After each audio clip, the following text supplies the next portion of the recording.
scientist. As far back as the 1920s, when he began as FBI director, Hoover had gone after persons like Marcus Garvey. Garvey's organization, the Universal Negro Improvement Association, had a membership numbering in the millions, and somehow Hoover found this threatening and worthy of surveillance and undermining attempts. Garvey's influence had been international and had drawn world attention to America's treatment of black people. Paul Robeson was another who was viewed by Hoover as an enemy. This reporter has personally examined thousands of FBI, CIA, and other U.S. government agency documents that were kept on Paul Robeson. Robeson, like Garvey, had an international audience at his command, and he used that platform to denounce racism in the United States. Most importantly, however, were the questions raised by the State Department as to my political opinion. Here's a question of whether one who wants to sing and act can have, as a citizen, political opinion. And in attacking me, they suggested that when I was abroad, I spoke out against injustices to the Negro people in the United States. I certainly did. And the Supreme Court Justice just ruled, Judge Warren, in the segregation cases, that world opinion had a lot to do with that ruling, that our children, Negro children, can go to school like anybody else in the South. I'm very proud to have been a part of directing world opinion to precisely that condition. The second, that I fight for the independence of the colonial peoples of Africa. Bandung, the colored peoples of the world assembled and made it clear that nobody is going to tell them what to do. They're going to have the independence. I'm proud of that. When the 60s came, many factions of the civil rights movement had developed the same international perspective. Those of us living in the United States who see ourselves as, and who are in fact, descendants of the Africans who were brought to this country, who were enslaved, and who were rebelling and revolting now against our oppressive condition, and we are concerned about Africa. We see Africa as our motherland, and we feel that we have a responsibility to speak with as much passion as any other African on this issue. The United States government says that change must come in South Africa through peaceful means. That same government has over 500,000 troops in Vietnam fighting not white people, but brown Vietnamese. So it is small wonder that the civil rights movement was also subjected to heavy attack by Hoover. Billions of government dollars were spent in this direction. Many of these activities were not only unwarranted, but of questionable legality. The congressional hearings into the assassination of Dr. King bore this out. 2 FBI agents testified before a Senate committee chaired by Senator Frank Church.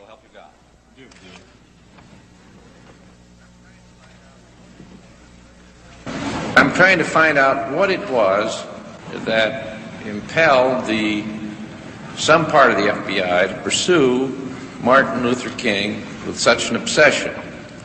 And what I understood that answer to be is, first of all, it was not any suspicions of the commission of a federal crime.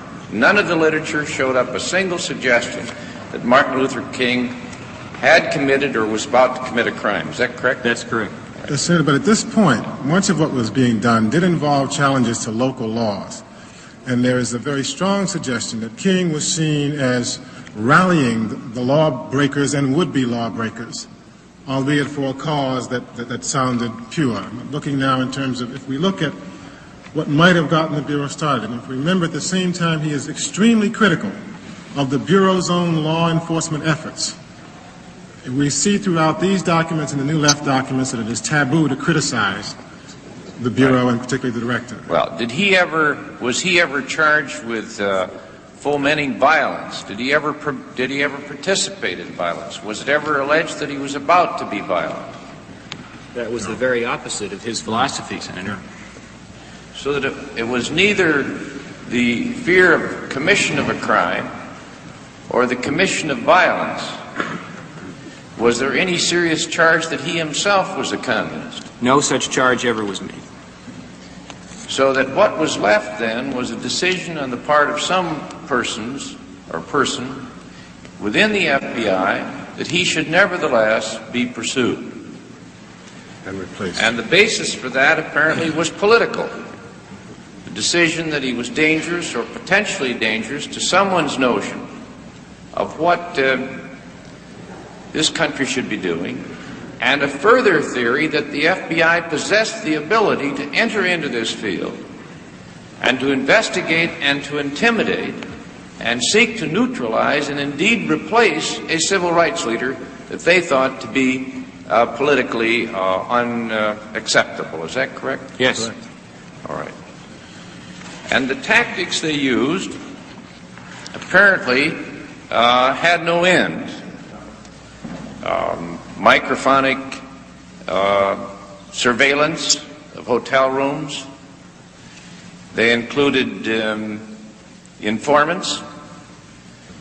They included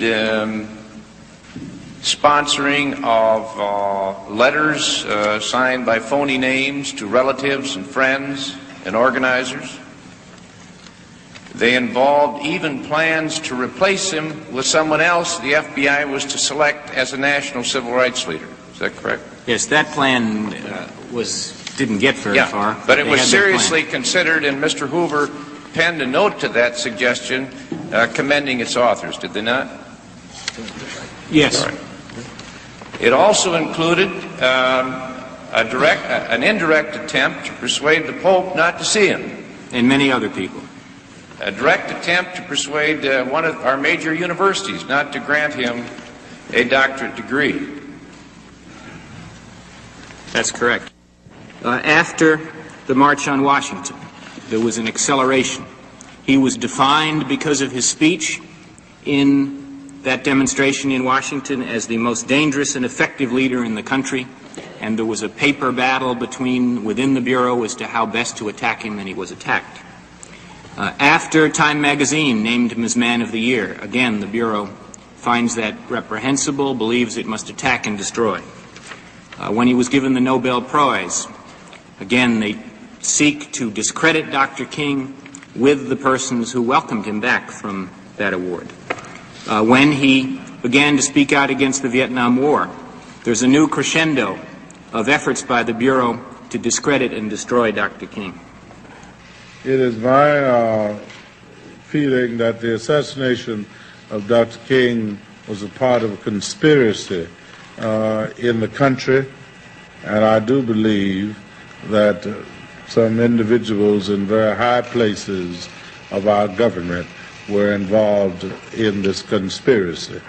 And it is the same conspiracy that eliminated and destroyed President Kennedy, Senator Kennedy, Malcolm X, Medgar Evers, and so many other freedom and human rights individuals. I'm convinced the government was involved at some level.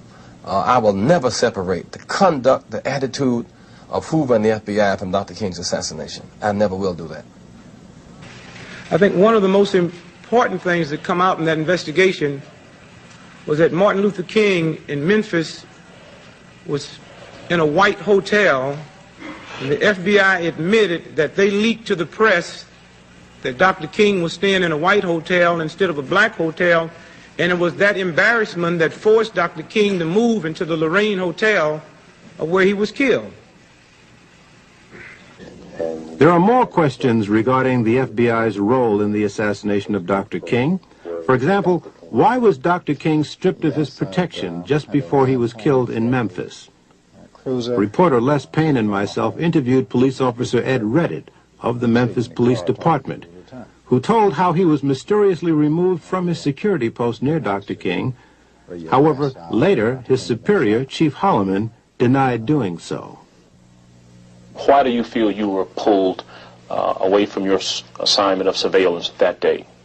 Why do you think they pulled you away? I think because whoever pulled the trigger, I could identify. When there were complaints from somebody, did we reduce manpower at the Lorraine? Did we reduce manpower in the area? No. The attorneys general in 1965 had for 25 years authorized wiretaps in a fairly widespread fashion. This was just one. At the very most, the only thing I can think of that I would have done, but I didn't even do that, was go talk to Bob Kennedy and ask him about it. But Mr. Katzenbach, in whom I also had great confidence, without giving me the details, said that it was all right, that he had, that there were it was not being done anymore, it would not be done anymore, and that there was just nothing to worry about. I think the issue is the neo-fascist police state mentality that pervaded the intelligence community, that is a danger to America to this day. Malcolm X was kept under heavy FBI surveillance since he got out of prison back in 1953. As he rose to national prominence as the black Muslims' chief spokesman, he became aware that he was under close watch. Our desire, our prayer, that we can have a peaceful, intelligent rally here this afternoon. But at the same time, we see that they have surrounded us with many of their own agents, in uniform and out of uniform. That surveillance escalated into the infiltration of the Nation of Islam. Personal frailties were played upon, jealousy arose, and Malcolm was ultimately ousted from that organization.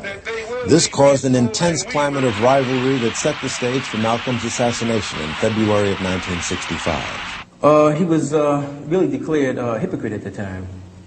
And because of some of the things that he was saying in regards to the Honorable Elijah Muhammad, may God be pleased with him, a strong position was really taken against him. The ministers began to speak out against the things that Malcolm was saying in regards to the Honorable Elijah Muhammad, accusations that he had made about the Honorable Elijah Muhammad. He had accused the Honorable Elijah Muhammad, for instance, of fathering children and etc.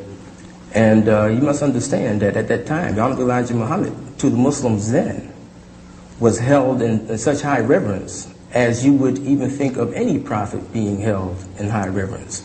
And this is the kind of love and admiration that the Muslims at that time had for the Honorable Elijah Muhammad. So when Minister Malcolm began to say those things, it was taken as an outright lie. I would say that, take for instance, one time in the Muhammad Speaks at that time, the newspaper printed a big article concerning the chief hypocrite. And it actually had a picture of Malcolm's head, you know, rolling or bouncing down the street at that time. And, you know, the way that picture is depicted, you know, he has little horns on his head and things like this here. So indirectly, I would say that a very, very strong position was taken against him. Yes, he's immoral. You can't take 9 teenage women and seduce them and give them babies and not tell me and then tell me you're moral. You could do it if you admitted you did it and admitted that the babies were yours. I'd shake your hand and call you a man. A good one, too. But anytime you seduce teenage girls and make them be charged with adultery, make them hide your crime, why, you're not even a man, much less a divine man. So, and this is what he did. He took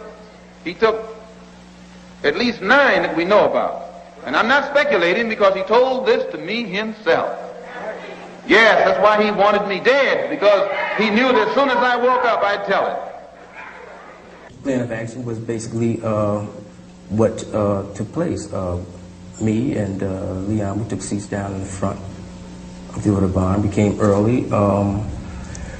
We would drift into the Autobahn. If indeed there was a search, then we could never enter. There was no search, so we drifted in just like we had hoped to. Leon Davis and myself took seats down front on the left-hand side. Benjamin and William, who carried the sort-of shotgun, sat right behind us, you know. And Wilbur sat somewhat in the back or almost in the middle. And our plan was, as soon as the brother came out to speak, that Wilbur would throw the smoke bomb to make a distraction, and that William would fire his shotgun, and that Leon and myself, we would fire our weapons, and then just break for the door. And what I did I bring before you Minister Malcolm, and I pray that you and I will listen, hear, and understand. Thank you.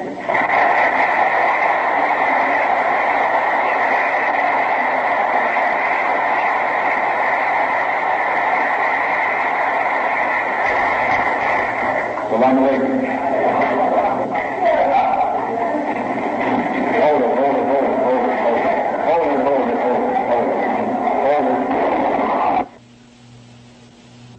As in Dr. King's assassination, a police superior has trouble with the truth. He tells reporters that 2 suspects were arrested at the Audubon. Later, official police reports say that 1 was arrested. Also, listen closely as the police official carefully handles the question about police on the scene. We have 2 suspects in custody now. Where were they arrested? Fired the shot? I wouldn't know that at this time. Where were they arrested, sir? One of these men was arrested on the street by one of our patrolmen close by. There were no police at this meeting, were there, Inspector? There were no uniformed policemen assigned inside this ballroom. No uniformed police on the scene. Does this mean that police out of uniform were there? And if so, why didn't they take action? What were they doing there? This behavior pattern rings a bell of striking similarity with the behavior pattern of the CIA overseas. The church committee produced cables, demanded and got cables, which proved it traced the CIA's plan to kill Lumumba. Sid Gottlieb got on a plane and went to Leopoldville. Headquarters sent a cable saying, use the poison. Gottlieb was couriering for the poison. Headquarters sent a cable saying, you have to use it promptly because it deteriorates. And they had a plan to try and get it into his toothpaste, or give it to him in a Mickey at some social function. And then there's a gap, and no cables, no explanation of what happened. Then 5 weeks later, he's beaten to death on an airplane. And unfortunately, though, the airplane was in the control of people who had agency cryptonyms. And the gap of what happened has never been answered. The men who were involved and were responsible obviously aren't speaking out, and there's no paper to prove anything. So perhaps the same tactics were used against the civil rights movement. Heavy infiltration of the ranks, spread the seeds of dissension, then step back and let the blood spill.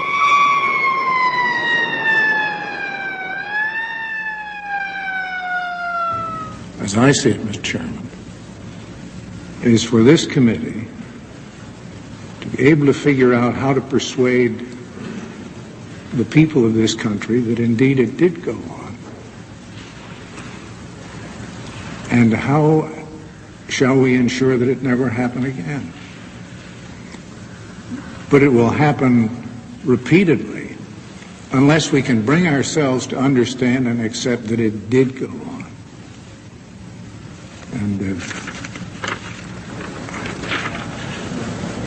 And I say that as one who worked as a United States Attorney with the Bureau and have enormous respect for its capacities in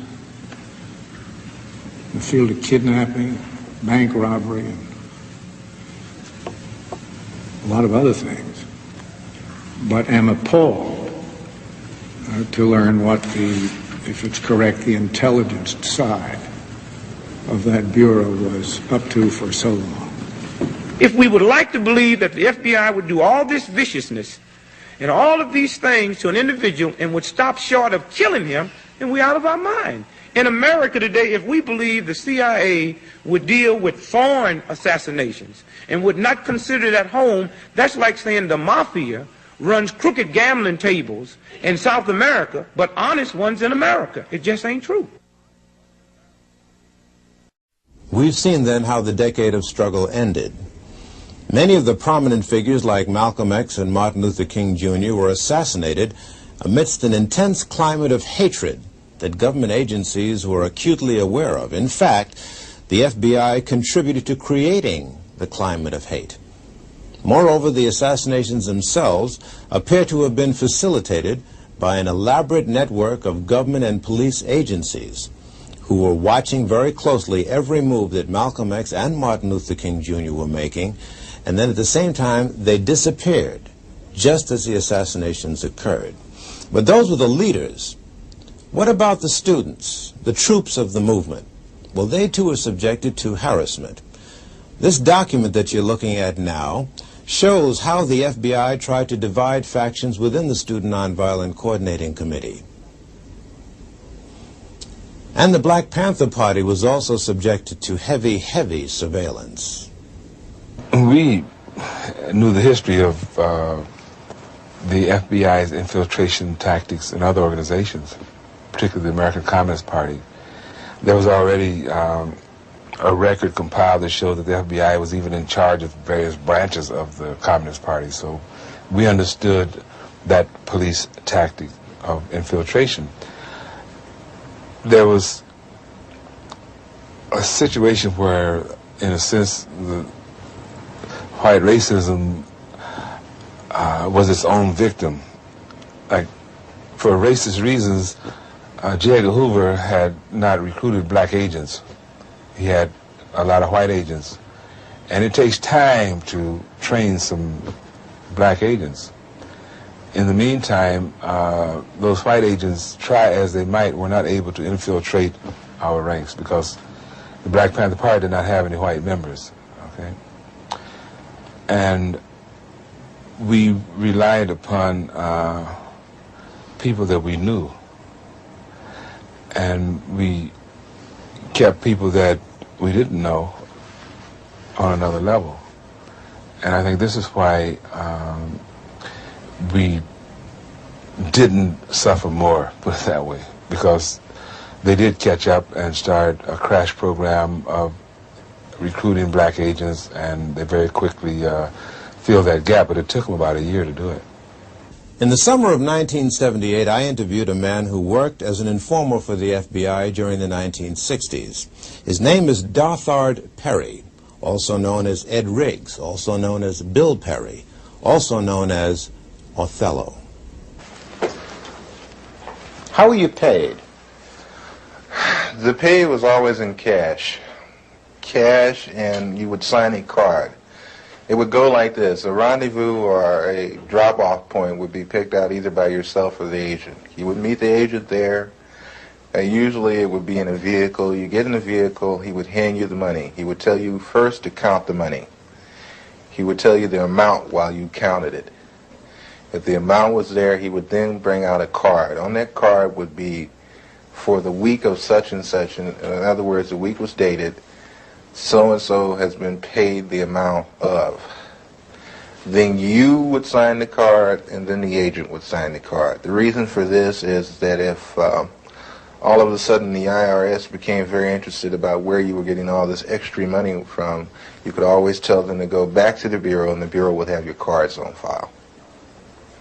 I see. Were there such things as bonuses? Oh, yes. What were they paid for? Bonuses were paid for, suppose while you were meeting with, or you were at a meeting with Bobby Seals, Chulai of the Red Army happened to come to the meeting too, which is something which would be a new development. That's bonus time. In other words, a hot piece of information. Hot piece, very hot piece.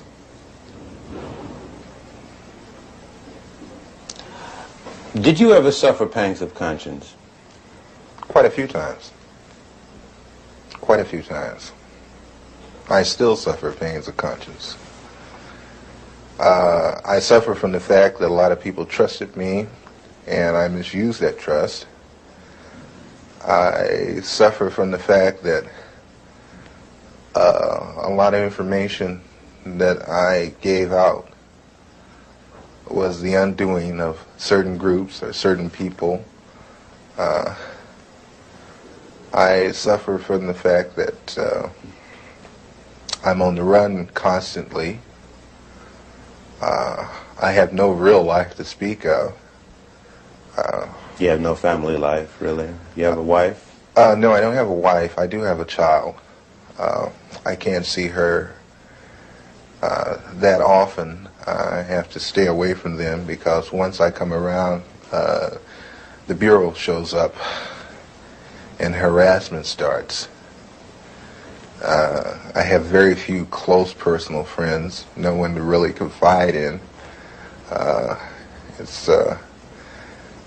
It's like being on the outside of a glass jar and everything is happening inside the jar, but you're on the outside. You can see it happening, but you can't participate.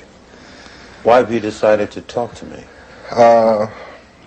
For the simple reason, I think this information should be getting out, should be put out to the public. I think not only black people, but everyone should become aware of what your so-called law enforcement agencies do to so-called enforce the law. Because between you, myself, and the audience,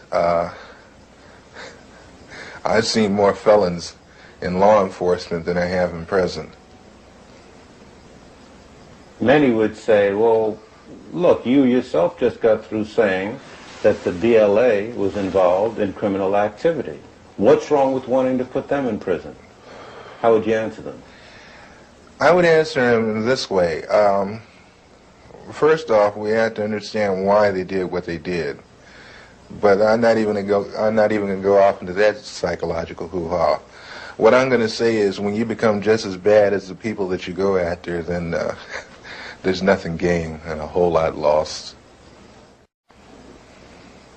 You also were active in the infiltration of many cultural groups. Before we go into that step by step, how much research and study did the FBI engage in of black culture in the late 60s? A great amount.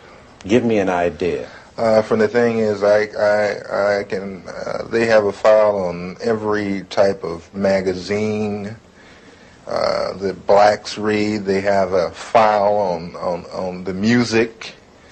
Music, dance, theater, actors, comedians, you name it, man. And they would actually study these different... Yes. Oh, yes, definitely. What would they do with music? To understand the people, you have to understand the culture. To infiltrate, you have to understand. You had a lot of so-called white liberals that were infiltrating the so-called black groups using the information that they had gathered from the studies of blacks.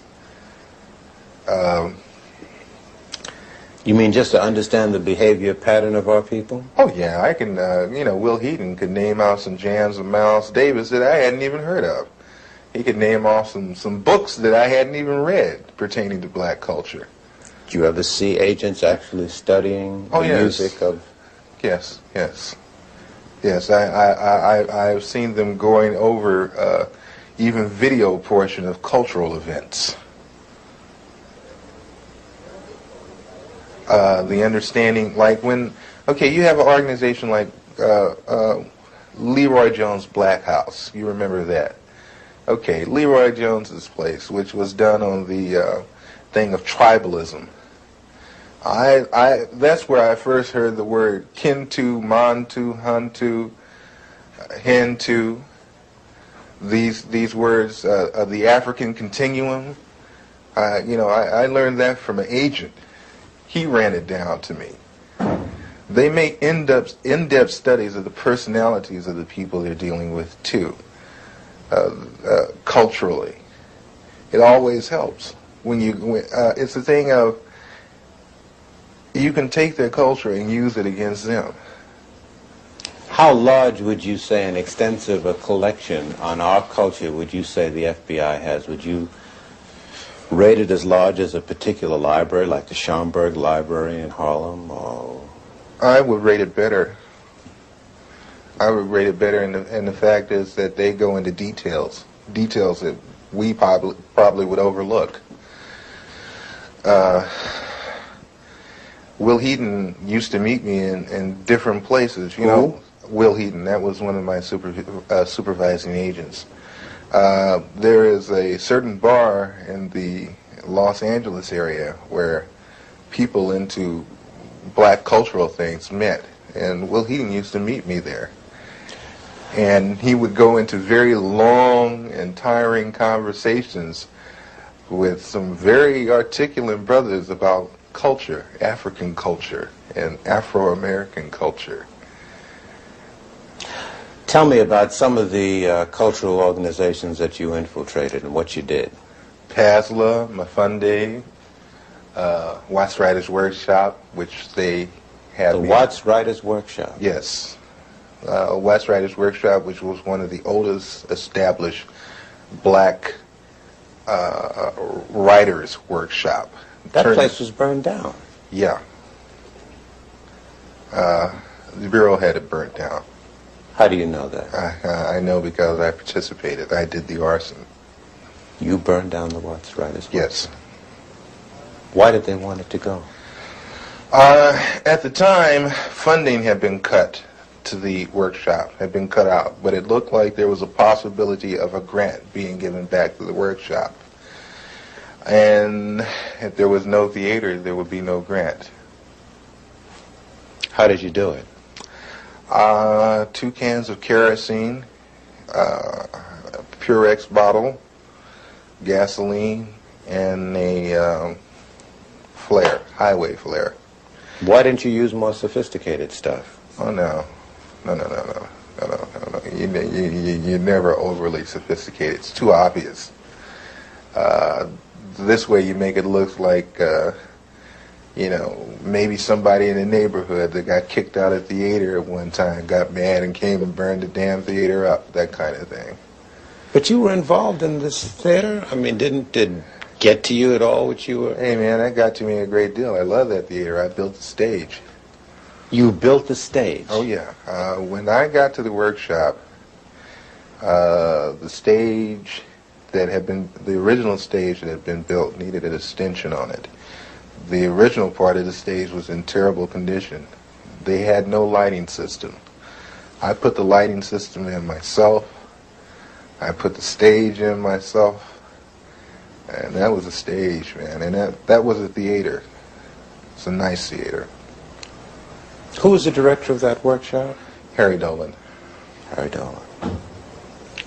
Some very, very well-known artists supported that workshop, gave money to it. Some very well-known artists came out of the Watts Writers Workshop. You know, Glenn Tubman, Yaphet Kotto. Sidney Poitier used to come down there and give a class. Sammy Davis Jr. used to come down there all the time. Quincy Jones used to come there and give music classes. We had our own 8-track studio setup for sound. We had our own sound room there. Was part of your other activities and responsibilities to study the profiles of celebrities who were supportive of organizations? Definitely, and especially, like I said, psychological backgrounds, weaknesses and strengths. Did he have a weakness for blondes? Did he have a weakness for money? Did he snort cocaine? Did he smoke marijuana? They even get into, and that's one thing the Bureau loves, is their sexual background. They have files and files on different blacks, not only celebrities, but a lot of others, sexual activity. What would they do with this information? Oh, that's used as a weakness. So they would feed to these weaknesses? Yes. Did you see that happen? Oh, yes. Doc Holliday, who is one of the leaders of the BGF, Black Guerrilla Family, which is a prison gang in the California state prison system. Upon his release from prison, a certain sister made herself known to him at a nightclub, whereupon he moved in with her, and she picked up names, telephone numbers, information, you know, that kind of thing. That lasted for a good 3.5 months. Was this an unusual thing, or did this happen often? No, that happens all the time. Did you yourself get involved in doing that? Yes.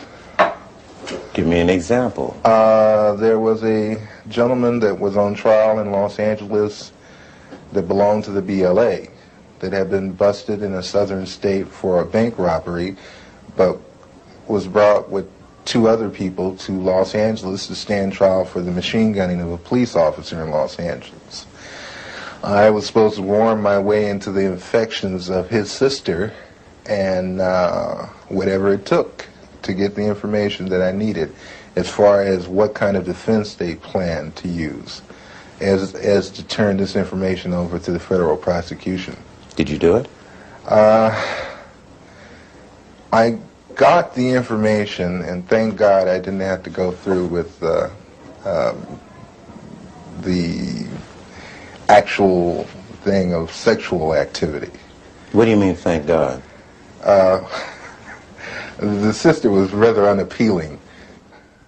How did you justify to the organizations in which you had infiltrated yourself that you were living on an $800 a week stipend or on an $800 a week standard of living when most of them were living hand to mouth? Well, hey, brother, you know, I'm hustling, you know. I mean, hey, man, you know, sell a little of this on the side, a little of that on the side, you know, I get over, you know, that kind of thing. In other words, ain't nobody's business but mine where I get the money. So, you know, everybody took it for granted that I was possibly doing a little dealing on the side. That kind of thing. Then also, everybody liked me for the simple reason that I would do things that I didn't have to do. I would go out of my way. You know, like Mafunde would have a pageant and they needed someone to do the sound setup for him, and I'd say, of course, I'll do it for you. You know, that kind of thing. I was very well liked at one time in the community. Would you say to American citizens that this situation of surveillance and infiltration continues to this day? Oh, yes. On the dimension that you experienced? Probably much larger by now. Larger? Oh, yeah. Let me put it to you like this. Each year, everything gradually escalated up more and more. So I figured when I left, it didn't stop escalating. As they say, one monkey does not stop anybody's show.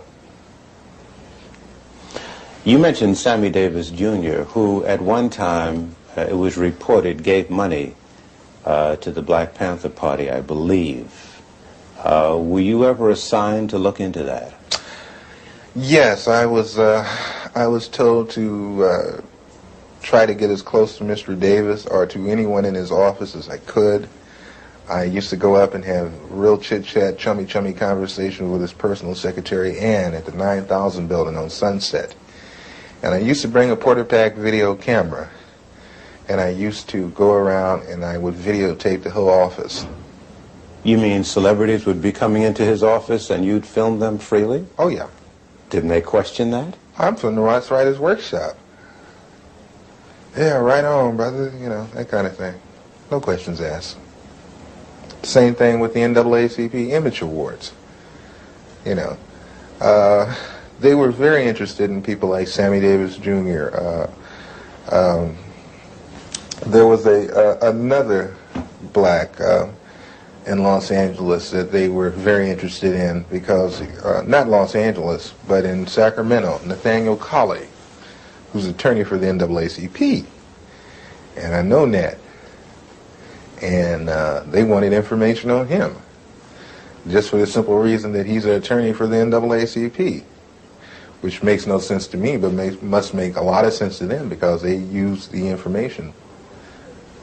You've been called upon to testify in Washington. Before who? Before the Senate Committee. I was called first to testify before the Church Committee, and I did go to Washington, D.C. I did testify to those people, And I want to say right now that the committee was full of smack. They got loads and loads of information and didn't even use it, didn't release it. I had tapes that I offered to them in evidence against the Federal Bureau of Investigation with conversations of me and my supervising officers where he's telling me to obtain certain articles for him by stealing.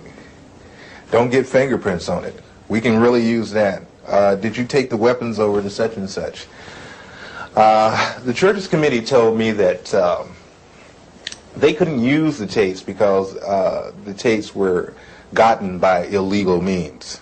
What would you say about the composition of the committee panel that questioned you? I can say that's for the birds too, because the same people that I was talking about were the same people on the panel with the Churches Committee. What do you mean? When I came in the room to be interviewed by the so-called people from the Churches Committee, the representatives from the Federal Bureau of Investigations were also in the room. FBI agents were a member of the Church Committee panel? They were there with the investigators for the Churches Committee asking questions just like the Churches Committee. And see, this is another thing that I find fault with, and this is another reason why I am not going to Washington, D.C. It's that, again, I have been asked to come again for the second time. I'm not going again. For the simple reason that when I went up there with the idea that there were agencies investigating the Federal Bureau of Investigation, not the Federal Bureau of Investigation investigating itself. You're on the lam, almost. Do you have a sense that you're going to be arrested and go to prison? Oh yeah, eventually. Eventually, when things come to a head, it has to. It has to be that way. No other way around it. What would you say to citizens who sit and listen to what you've said and have a sense of frustration and helplessness? There are some agents, the old line agents, that disagree with the tactics that were used during the so-called COINTEL period. But one thing I don't want us to jump off of is that people always talk about, they're talking about COINTEL now so heavily. I'm not talking about COINTEL, I'm talking about a thing called BD, which was better known as Black Death. The Black Death was set up for a simple thing of infiltrating black organizations and black groups, whatever. Where was this Black Desk, or were there a number of them? There were a number of Black Desks, but the head Black Desk was in Washington, D.C., controlled by Sullivan. And the... Was he black? No. Mm-hmm.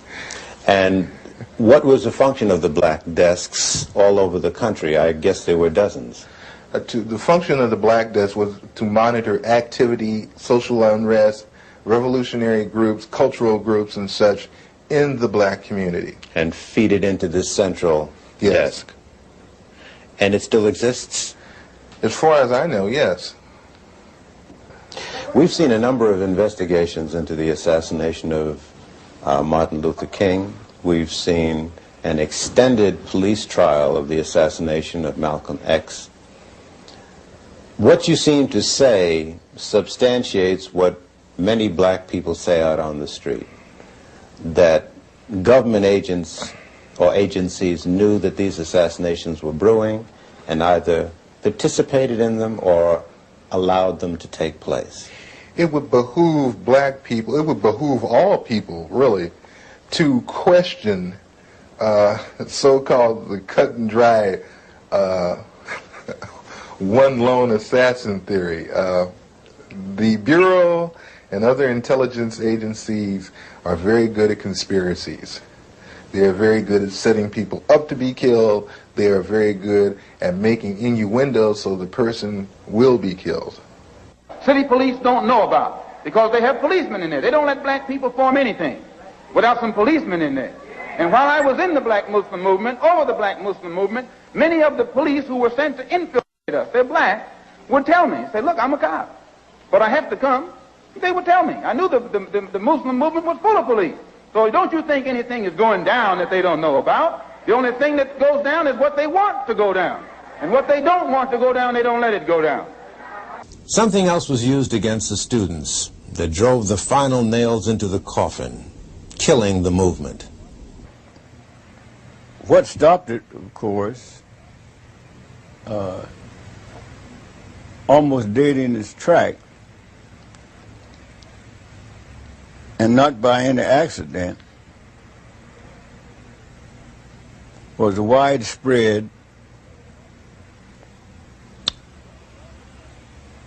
and deliberately organized widespread use of drugs.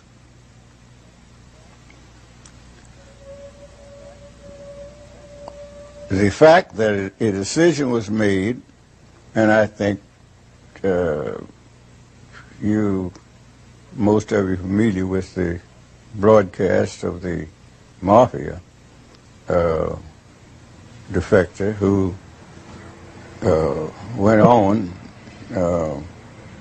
public media to declare what happened and outline in great detail the great plan of how to destroy the black youth of the nation, starting in New York. He said in a meeting 20 miles outside of New York City, the great decision was made.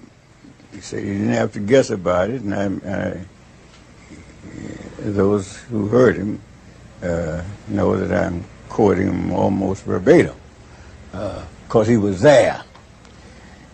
And the decision was to concentrate the distribution of drugs on the black youth of the nation, starting in New York. Starting in New York, beginning in the elementary school, and that to punish, even on the pain of death, any of the distributors who invaded the white community or predominantly white schools. That New York and other large cities were to be divided up into districts.